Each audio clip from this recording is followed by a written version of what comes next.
প্রথমে দুই গাড়িকে ধাক্কা, এরপর পালাতে গিয়ে এক্সপ্রেসওয়ে রেলিংয়ে ধাক্কা লেগে উড়ে যায় বাসের ছাদ। ধরা পড়ার ভয়ে বাস ভর্তি যাত্রী নিয়ে বেপরোয়া গতিতে ছুটতে থাকে চালক।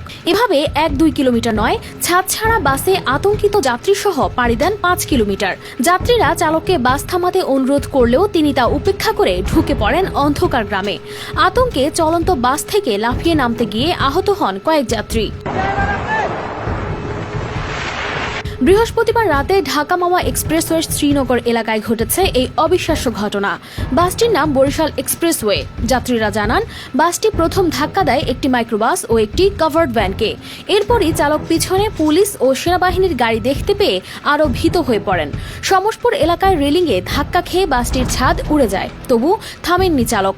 আতঙ্কিত যাত্রীদের মাথার উপর তখন ছাদ নেই, কেবল খোলা আকাশ।